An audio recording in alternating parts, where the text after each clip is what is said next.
Presiden Prabowo Subianto menerbitkan Inpres nomor 1 tahun 2025 yang berisi efisiensi belanja dalam pelaksanaan APBN dan APBD 2025. Isinya adalah instruksi untuk mengurangi anggaran belanja guna menyokong program lain seperti makan gratis dan perbaikan sekolah.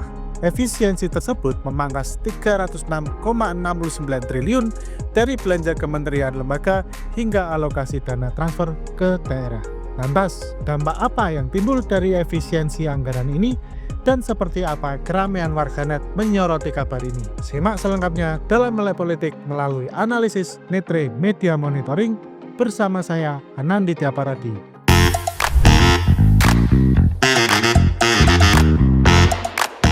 Sebelum lanjut, jangan lupa subscribe, like channel Netre, dan juga sebarkan videonya ke semua media sosial yang kamu punya. Untuk mengetahui perkembangan isu kebijakan efisiensi anggaran ini, Netre memantau media pemberitaan dan media sosial X. Dalam media pemberitaan, selama periode 6 hingga 12 Februari, ditemukan sebanyak 2,3 ribu artikel dari 247 portal media yang memunculkan kata kunci anggaran dan efisiensi.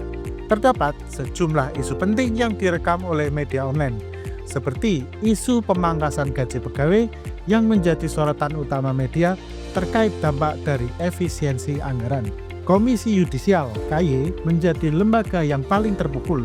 Anggaran KY dipangkas hingga 54% dan perkiraan gaji seluruh pegawai hanya mencapai Oktober 2025. Menurut Amzulian Rifai, Ketua KY, efisiensi anggaran ini juga menghambat pelaksanaan seleksi Hakim Agung dan Hakim Ad hoc HAM.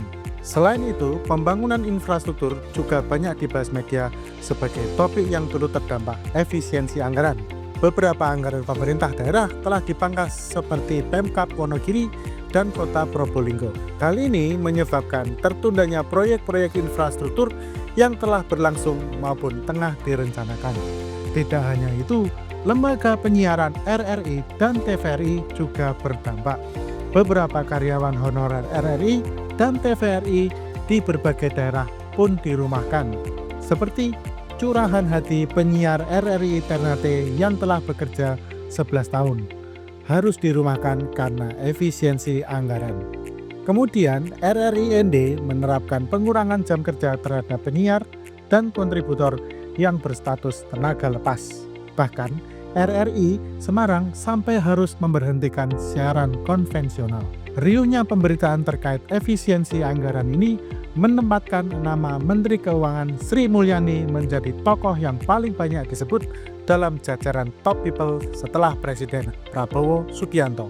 Dalam sebuah artikel berita, Sri Mulyani menjelaskan mengapa Prabowo melakukan efisiensi tersebut. Prabowo ingin penggunaan APBN lebih efisien, baik, bersih, dan fokus, terutama dalam menjaga kebutuhan masyarakat, termasuk program-program prioritas Presiden yang telah sejalan dengan desain APBN. Akan tetapi, kebijakan ini juga dinilai dapat mempengaruhi nilai tukar rupiah. Adanya pembatasan pengeluaran pemerintah akan berpengaruh pada melemahnya nilai kurs rupiah. Selain keramaian media pemberitaan, opini publik juga memenuhi lini masa media sosial X. Selama sepekan pemantauan, Netre menemukan sebanyak 11,6 ribu unggahan dengan didominasi sentimen negatif. Opini paling populer datang dari @nabilarisva yang mengungkapkan kekecewaannya pada pemerintahan Prabowo yang belum genap 100 hari. Namun, sudah diwarnai kabinet tak berkompeten dan kebijakan menyusahkan. Lalu ada juga akun @adpedia yang membongkar fakta dari podcast Bocor Halus milik Tempo bahwa Menteri Sri Mulyani ternyata tidak banyak dilibatkan dalam pembahasan efisiensi anggaran. Selain itu, gema sentimen negatif warganet juga menyoroti tentang jumlah staf khusus yang dianggap berlebihan. Warganet mempertanyakan urgensi jumlah menteri, wakil menteri, staf sus, dan utusan khusus yang begitu banyak. Tapi, kebijakan dan langkah pemerintah justru semakin tidak jelas. Lebih ironi lagi, sektor infrastruktur, pendidikan, kesehatan, dan perhubungan harus berjuang dengan anggaran minim. Tapi, Kementerian Pertahanan justru menambah personel. Opini tersebut diperkuat akun @ko_aliom yang menyoroti bertambahnya staf khusus di berbagai kementerian. Kekhawatiran warganet semakin menguat setelah mantan staf khusus Kementerian Keuangan Prastowo Justinus @prastowo berkomentar. Prastowo menilai pemangkasan anggaran beresiko mendorong penyalahgunaan kewenangan yang berujung pada kerugian besar.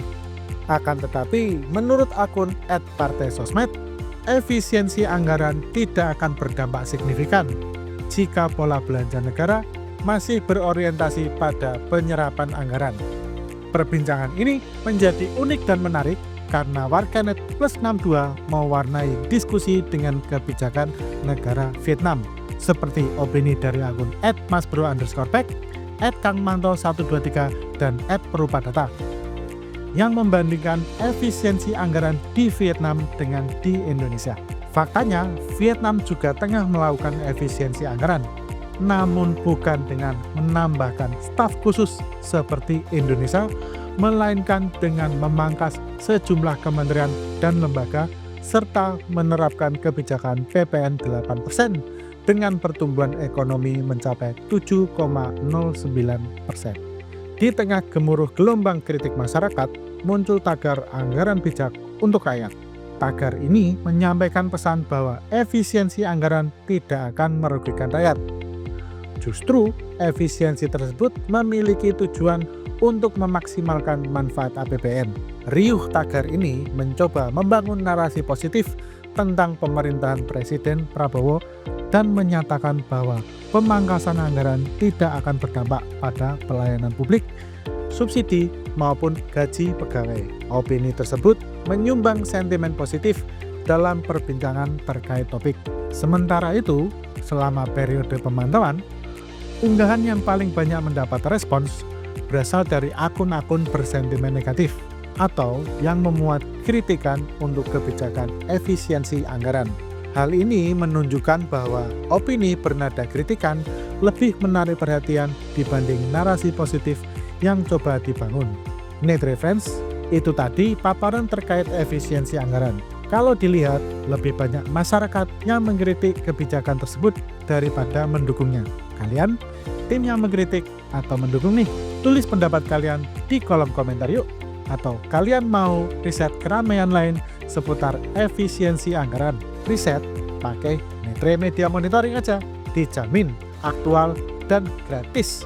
Akhir kata, saya Ananditya Paradi undur diri.